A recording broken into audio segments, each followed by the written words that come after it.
I don't know. We're talking about all this modern technology around today. A little counterproductive, if you ask me. But we'll be asking the panellists when they come in about these issues that they'll be discussing tonight. First up tonight, another season of debasing more than 25 women. What are we talking about? The Bachelor, of course. Mum writes in because she doesn't want her daughter to apply. Keeping out of harm's way. Well, we were always taught to keep out of harm's way, but now bloggers travel around the world and get into harm's way and finish up in Iraqi jails and so on.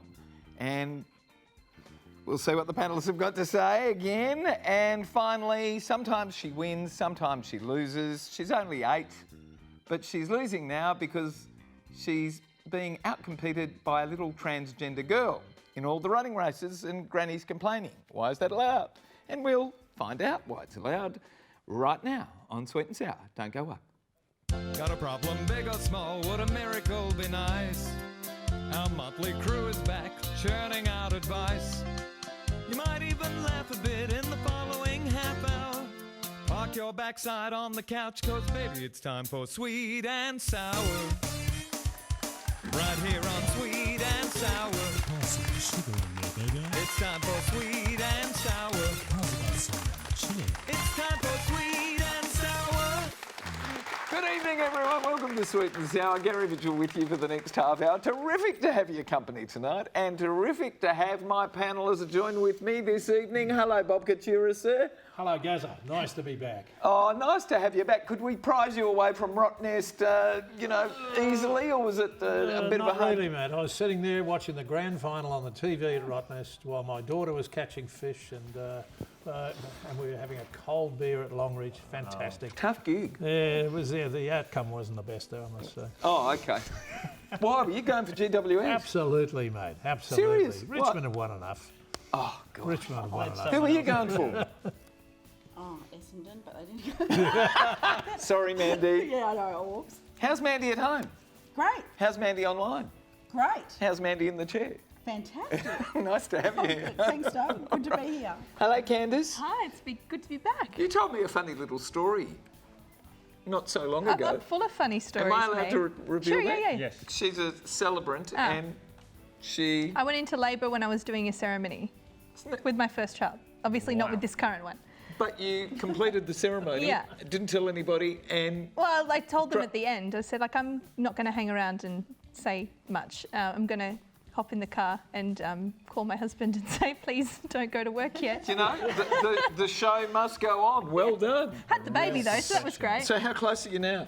So we're just coming to the 3rd trimester. Okay, just coming in. We're safe. Yeah. Okay, all No, right. yeah, I'm not ready. Thank you for coming I'm in. ready to not be pregnant, but not ready for the baby Do yet. first aid. Gosh, I've got to go and learn.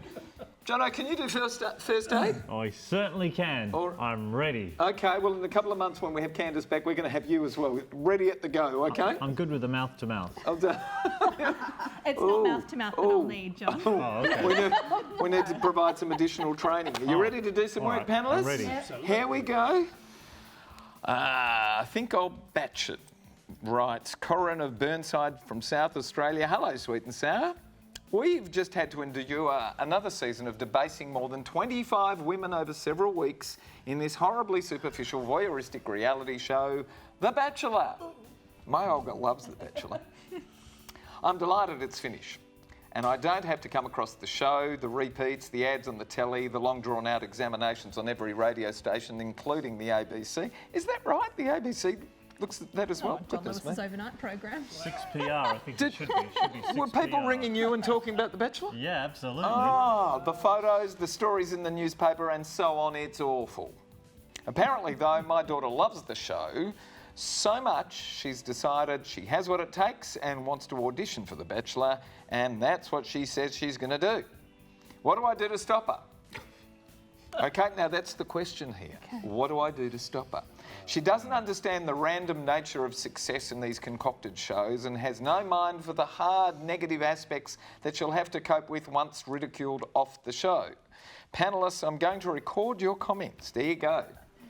And play them back to her, and I'd like you to tell us straight what she will stand to gain and what she will stand to lose by going on this show. Thank you, writes Corinne. And we're going straight to Candice. Okay, so I used to be an entertainment reporter when I was journoing and prior to 6PR. So I used to cover The Bachelor like in depth and very frequently.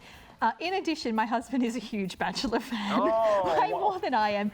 And the fire station where he works seems to have a higher than normal proportion of reality TV stars working on the shift. So I come at it with a few different perspectives. I've seen it work really well for some people. So they're 15 minutes extending into a good hour of fame. And positive stuff, so being invited to the Melbourne Cup, being invited to all the hot parties around town, being dressed by this, that and the other, doing really, really well. And I've also seen it go completely the opposite way. Can I ask a question? All those people being invited, are they the people who, are they males or females? Both. Both?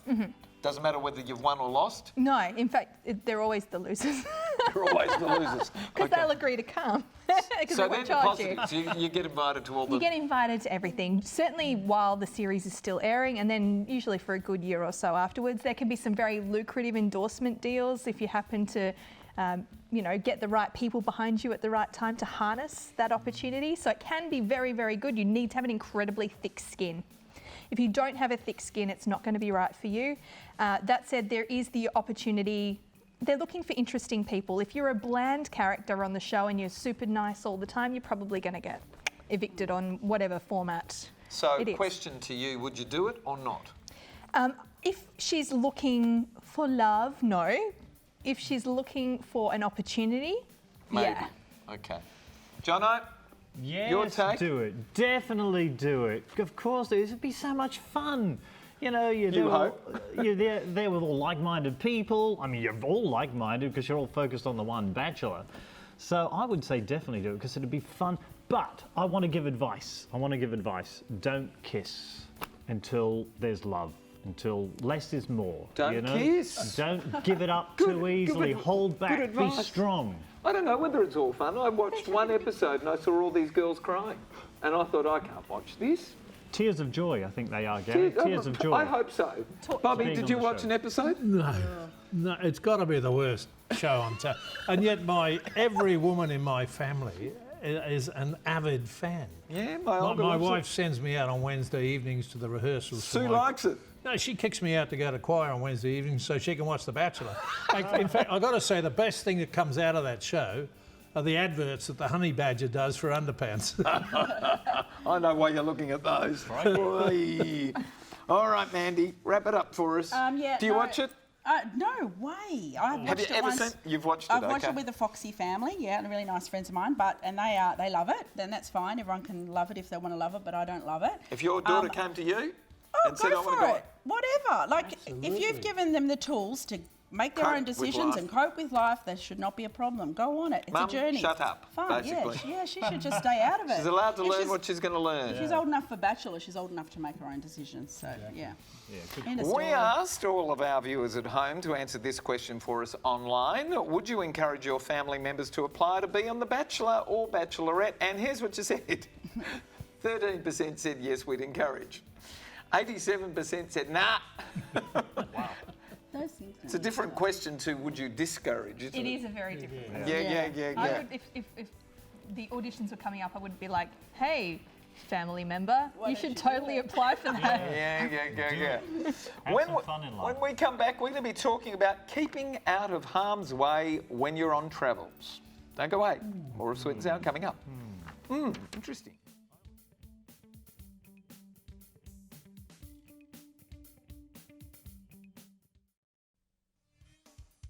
Right here on Sweet and Sour. It's time for Sweet and Sour. It's time for Sweet and Sour. Remember. Welcome back to Sweet and Sour. If you'd like to send us a little letter that we can have a chat about and include all the viewers in on it, send it to the address that's appearing on your screen right now. There's 5 of those addresses, all social media points. And if we like the letter and do want to chat about it, we're going to send you to the movies, courtesy of Natalie Cameron and NRC Communications. And the movie we're sending you to this week is one that John Lewis has already seen and highly recommends. Love it. And it's called Gemini Man. Gemini Man. Thank you, Nat. And straight into letter 2, postcards, this is called. Hi, panellists, writes Linda of Victoria. Hi, Linda. My mum and dad always taught me to keep out of harm's way. Common sense, really. It kept me safe and secure and happy when I travelled the States, South America and Europe for 2 years. I've been back at home for 4 years and into my career as a maths teacher. See, I said maths, and this lady wrote math. What's... Are we... She's been to the States. America. Oh, okay. You'll do the math. No, I get it. Jimmy, math or maths? Without the S.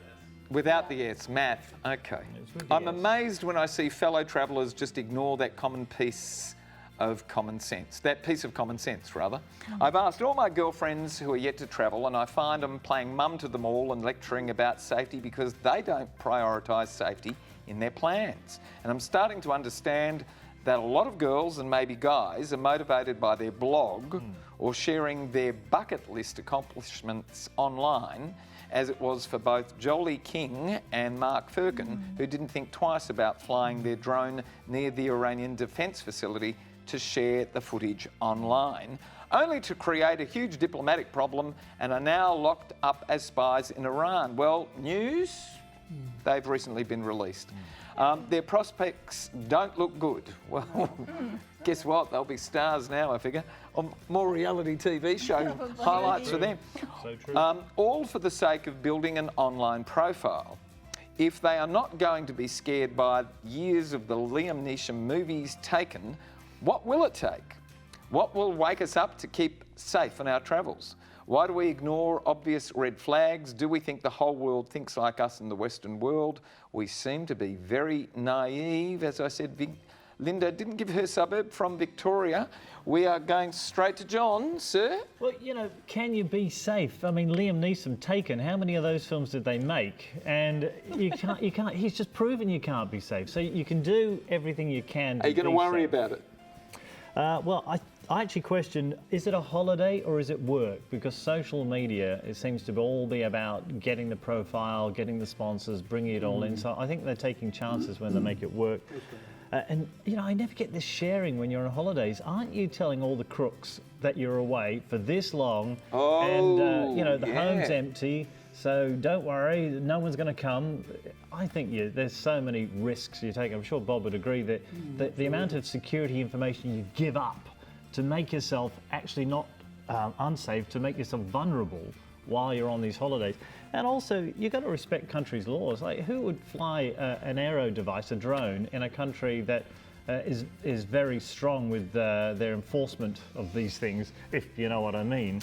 But I actually, you've got to wonder, diplomatically over the whole thing, have they just been used to free the Iranian scientist? What a coincidence, or is it?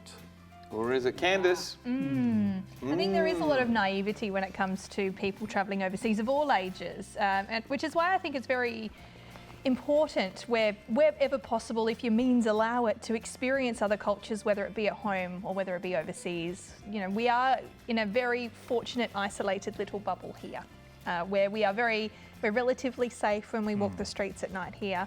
Most of us have enough food to eat and somewhere to sleep and all of these kinds of things. So you think it's a bit of naivety? It can be, and I think it's up to the people closest to us, especially in our formative years, to say, hey, yeah, we're privileged here, we do rather well. Not everyone is, but don't go travelling overseas without researching the place first. Just, at bare Great minimum, advice. register yourself on the Smart Traveller website so that the embassy can help you, at least knows where you are if you come a cropper. 2, on the Foreign Affairs website, there is a breakdown for each and every country, like, you know what, this country's fine, but maybe avoid this border region because it's a bit iffy. Or if you're in so-and-so, here are some common tourist scams, be aware of this. There is some very basic research that you should be doing, which is completely free of charge, before you get anywhere near booking a ticket. Now, that's a smart traveller. It's a smart traveller, but does everybody do it? You're a blogger? Yeah. Okay, so Linda sounds annoying to me because she's trying to be everyone's mother. No need. She had a mother that taught her common sense. Other people have mothers that teach their children common sense. They will work it out. They will experience these fantastic journeys. They'll come back. They'll know what's going on. Yeah, you can walk down the street and there's going to be danger. So, come on. Let these people go on their travels. Don't nyeh at them. And gosh, she's a maths teacher. I She's hope a she maths doesn't teacher. mother her bloody students. That would be really annoying. Bobby, keeping out of harm's way. What's happened to us? Well, look, I've travelled overseas extensively, you know, over the last 10 years, I suppose, in particular. Were you And blogging the whole Australians- time? No. I can't even work my video machine, Gary. So, but I've got to say, young Australians that I see overseas are probably the most naive and, in some cases, stupidest travellers I've ever seen. I'd have to agree. You know, there's an old saying, when in Rome, do as the Romans do. When you go to these countries, particularly the Middle East, and I've got to say the only country that you can go to really with any impunity is Israel in the Middle East. It's a very safe country to go to, despite what you see in the papers. But every other country in the Middle East is very different to Australia. And if people think they can do the silly things that they do in Bali, in a place like Iraq, they're going to be in trouble. Use your common sense. And I think what Candice said is absolutely right. Do your research first and make sure you know where you're going, because I've been to Kerabokan Jail. I've been to some of these places when I was a copper, and I've seen the conditions there, and it's the last place you want to end up. The other thing too, if I can just compliment the Foreign Affairs Department on getting those two people out of that prison, that's fantastic, because I've got to say to you, when you've been inside those places like I've done, and you see them, you don't want to be there. That's a wake-up You call. do not Jeez, want to be there. wake-up So be sensible. Be Just be sensible. sensible. Use some common sense. Common sense. We asked you at home to answer this question for us. In considering the plight of many currently in prisons around the world, do you think the majority of Australian tourists are naive to the dangers of foreign travels? Here's what you said. 70% said yes, 30% said no. So, when we come back, we're talking about transgender and sport. And it's an interesting question because we've not had this really before. It's probably a growing phenomenon, I don't know. Quite interesting. When we come back, more of Sweet and Sour. Yeah, it is interesting, isn't it?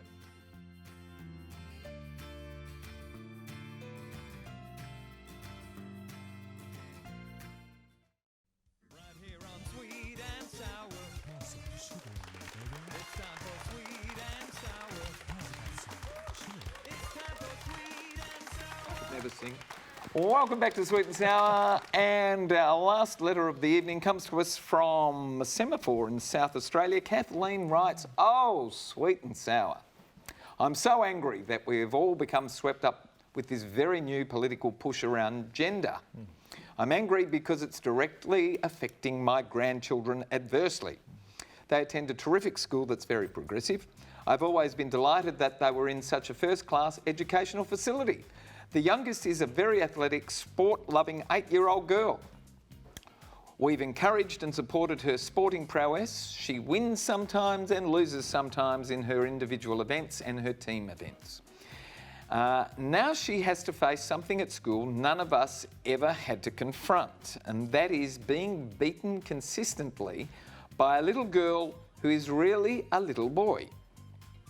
How is this allowed where an 8-year-old boy who identifies as a girl, despite being as athletic and aggressive as a boy?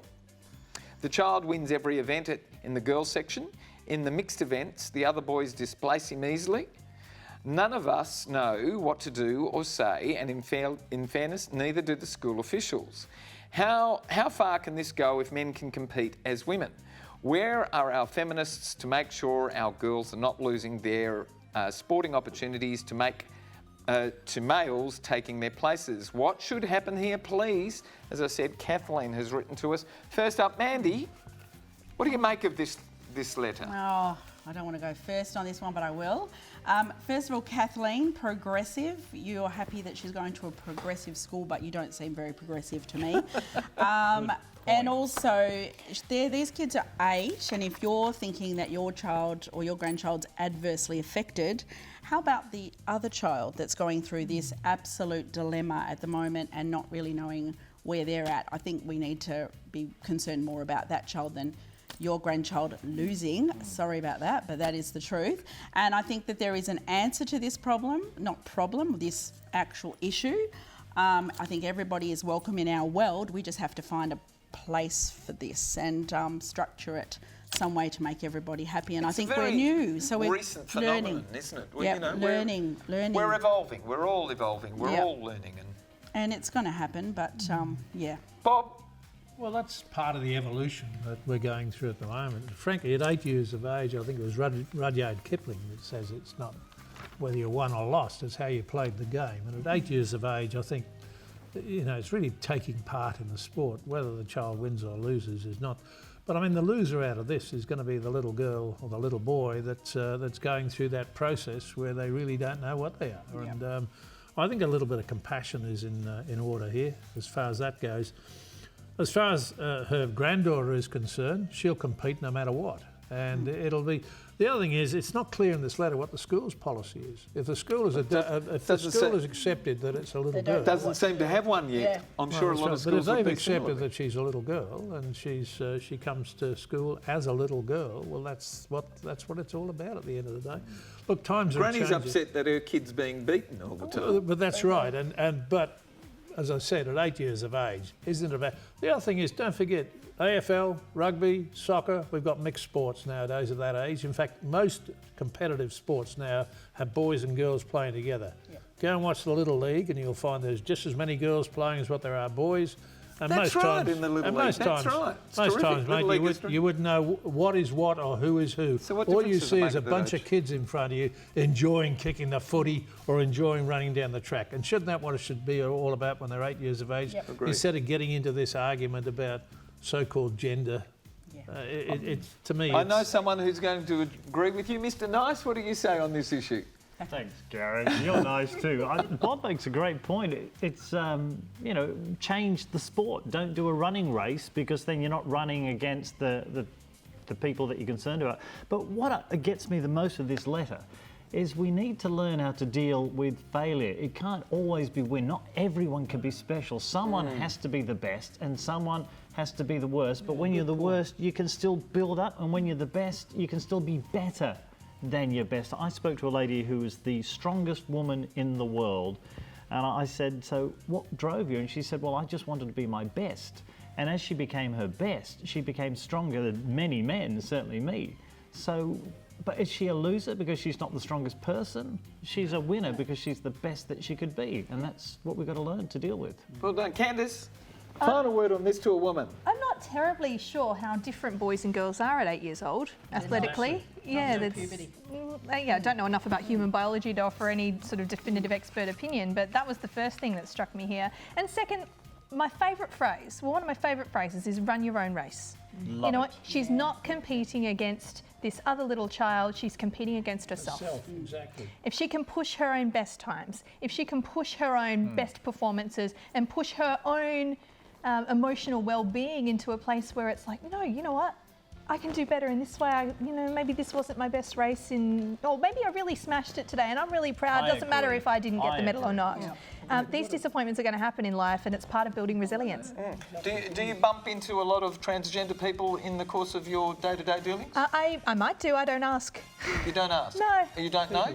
I ask them to tick a box on the form and what their declaration is their declaration. Oh, good for you. Jono?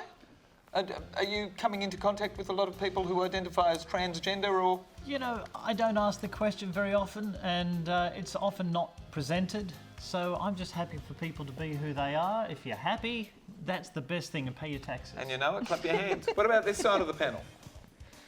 People are people. Yeah. At the end of the day, we're all people, but kids are kids. Kids are kids. I worked in Chapel Street when I was 17 and I was running into them then. So 17 years old. We've got to A go. long time ago. Thanks for being here, Bobby. Nice to see you, Gary. sir. Lovely to be back again. Thank you. Mandy, Thank you. we'll see you at work It's tomorrow. awesome, you will. Candice, good night. Good night, I'll Can see we you get you again. back one more time before the big event? Absolutely. If I can fit behind the desk, I'll be here. No pressure. Jono, you have to be here when Candice comes on again, all right? All right, looking forward to it. We've got to go. Always Thank a all of our pleasure. wonderful panellists. Thank our terrific crew. Thank and thanks you. for having us at home tonight, Australia. Good night, Gary. everyone. Good night, everyone. Good night. Bye-bye.